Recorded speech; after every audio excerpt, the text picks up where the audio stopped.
Bonjour à toutes et à tous, j'espère que vous avez passé une bonne semaine. On attaque le week-end avec la presse espagnole qui est très critique contre son équipe nationale. C'était l'une des affiches à suivre ce vendredi à l'occasion de la trêve internationale de mars. L'Espagne se déplaçait à Londres pour affronter la Colombie. Après avoir fait le dos rond pendant plus d'une mi-temps, la Colombie a créé l'exploit en venant à bout de l'Espagne en seconde période grâce à un but fantastique signé Daniel Muñoz. Une surprise qui ne ravit pas du tout les journalistes locaux qui ont maintenant des doutes pour l'Euro. Tout au long de la semaine, le mot favori est apparu dans les conférences de presse et dans les interviews. En Espagne, nous sommes comme ça, il est maintenant temps de faire le contraire et d'entendre que vous dépasserez pas le premier tour, écrit par exemple Marca dans son édito du jour. Le journal AS a le même constat et espère que les joueurs de la Rora ont bien compris que cette défaite était un avertissement. Enfin, il y a tout de même quelque chose de positif à retenir de cette soirée, les débuts de Cubarsí. Les médias catalans sont heureux de voir la pépite de la Masia faire ses débuts internationaux à 17 ans. Il est devenu le plus jeune défenseur de l'histoire de l'Espagne à jouer pour la sélection. Je précise bien plus jeune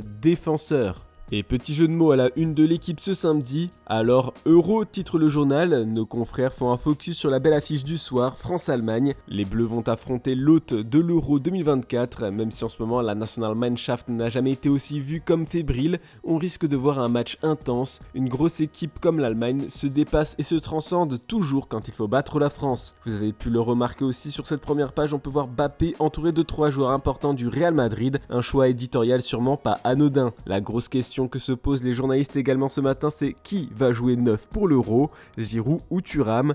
Beaucoup pensent que c'est le dernier cité qui a une carte à jouer dès ce soir. Mais bon, Giroud n'est jamais loin, lui qui est annoncé du côté du Los Angeles FC pour la saison prochaine. Sinon, la dernière conférence de presse de Mbappé fait pas mal couler d'encre ce matin. On vous l'a présenté hier dans notre JT, vous pouvez aller mater ça. Son arrivée au Real continue de faire parler un peu partout dans le monde. Viggo Mortensen, acteur emblématique de la trilogie Le Seigneur des Anneaux, est un grand fan du Real Madrid et n'est pour sa part pas favorable à une arrivée du français dans la capitale espagnole par exemple. Le Real Madrid n'a pas besoin de Kylian Mbappé, a-t-il insisté à l'occasion du festival Les Rencontres du Sud à Avignon ce samedi, dans des propos rapportés par La Provence. C'est juste pour l'ego du président Florentino Pérez.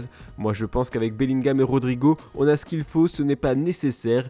Il aurait dû venir au Real il y a 2 ans, c'est trop tard. Un connaisseur de football.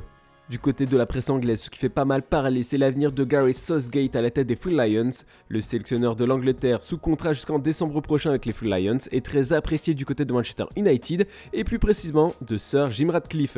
Le technicien de 53 ans a donc 2 options sur la table, sauf que le principal intéressé a préféré balayer les rumeurs en conférence de presse afin de se concentrer exclusivement sur la sélection anglaise. On comprend mieux le titre du Mirror, Angleterre 1, Manchester United 0. Je pense qu'il y a 2 choses de mon point de vue. La première est que je suis le sélectionneur de l'Angleterre, je n'ai qu'un seul travail à faire, essayer d'organiser un championnat d'Europe. Mais avant cela, il y a 2 matchs importants cette semaine, a d'abord rappelé le sélectionneur anglais avant d'évoquer la deuxième raison. Deuxièmement, Manchester United a un manager et je sais que c'est toujours un manque de respect quand il y a un manager en place. Je suis président de la LMA, donc je n'ai pas le temps pour ce genre de choses, a expliqué Southgate. En tout cas, d'après divers médias anglais, Sir Jim Ratcliffe est déterminé à enlever des missions et des privilèges au poste d'Eric Ten Hag, qui ne deviendrait plus qu'un entraîneur lambda et s'éloignerait du véritable statut de manager. Sinon, toujours d'après le Daily Mirror, Manchester United va débuter des négociations avec le défenseur de la Juventus, Gleison Bremer. Le club anglais est prêt à débourser 50 millions d'euros pour le défenseur brésilien. Dans la revue de presse d'hier, on vous a exposé la dernière interview de Joan Laporta, président du Barça, au journal Mundo Deportivo.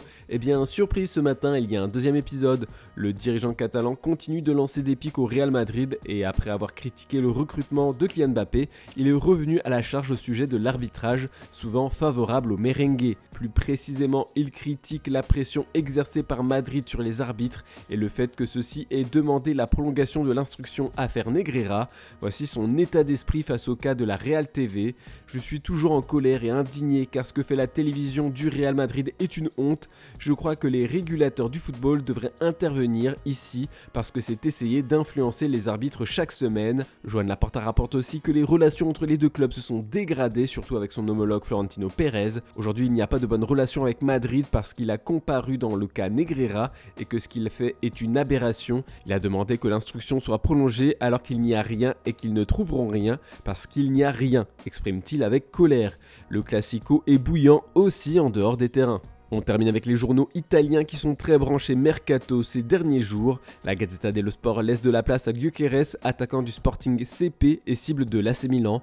Zlatan Ibrahimovic le connaît bien et pourrait le convaincre de rejoindre les rossoneri. Ce serait un sacré coup car le Suédois est dans la forme de sa vie. Et comme certains aiment le dire, cette saison il marque plus de buts qu'Erling Haaland. Et la une du Corriere dello Sport quant à elle est dédiée au problème de Steven Zhang, propriétaire de l'Inter. Pour rappel, il est lié à une affaire de dette de plusieurs millions de dollars. Il doit rembourser un montant d'environ 320 millions de dollars à la China Construction Bank. Forcément, avec une telle dette, les fans s'inquiètent pour l'avenir du club. Une vente est attendue. Voilà, c'est tout pour ce samedi. On se retrouve demain matin pour une nouvelle revue de presse. N'oubliez pas d'aller regarder nos vidéos sur Foot Mercato FC, notre chaîne secondaire. Bonne journée à toutes et à tous.